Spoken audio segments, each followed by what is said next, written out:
नरोत्तम सेठ ने आज कहीं व्यस्त होने के कारण ईंट भट्टे पर फिर अपने बेटे को ही भेजा था। बेटे का मन कभी भी भट्टे पर नहीं लगता था, जिसके कारण वह अक्सर ग्राहकों से उलझ जाता था।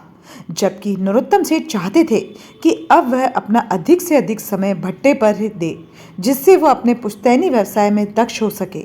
अभी उनका बेटा आकर अपने केबिन में ही बैठा था कि मुनीम आ गया। भैया जी, एक बुढ़ा फटी पुरानी पर्ची लेकर आया है और 10,000 ईंट मांग रहा है। क्या मतलब? बेटे ने पूछा।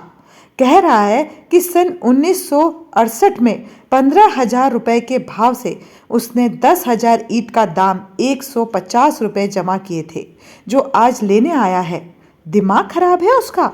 आज 10,000 ईंट की कीमत 80,000 है, 150 रुपए में कैसे दे देंगे? भगा दो उसको यहाँ से जल्दी। पर बड़े बाबूजी के हाथ की दस्तखत की हुई रसीद है उसके पास। तो क्या हुआ? तब क्यों नहीं ले गए थे? अब जब ईंट का मूल्य 8,000 रुपये हजार है, तब ये 15 रुपए के भाव से ले जाएंगे? सेठ का लड़का अभी मुंशी और बुढ़े को डांट ही रहा था कि नरोत्तम सेठ स्वयं आ गए। देखा, बेटा फिर आज किसी से उलझा हुआ है। कारण पूछने पर बेटे ने वह मुड़ी तुड़ी पर्ची सेठ को पकड़ा दी। सेठ पर्ची को देखते ही चौंक गए। अब बुढ़े की तरफ ध्यान से देखा और पहचानते ही मुस्कुरा पड़े। धनीराम, कहाँ गायब हो गए थे भाई? पैसा जमा करके मैंने तब कितनी प्रतीक्षा की थी आपकी। खैर, अब ले जाओ। 10,000 आपकी ईंट तो मेरे पास ही है।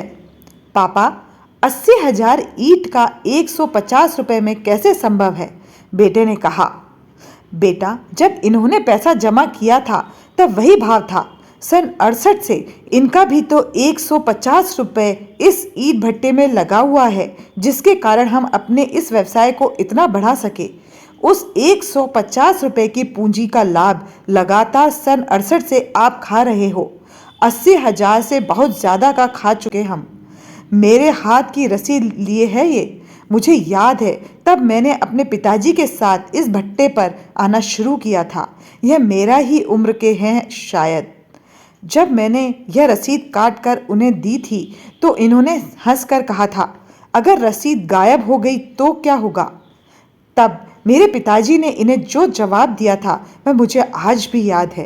पिताजी ने कहा था कि अगर मेरा जीवन काल में आ गए तो रसीद ना भी लाओगे तब भी ईंट आपको मिलेगी, क्योंकि मुझे आपका चेहरा याद है।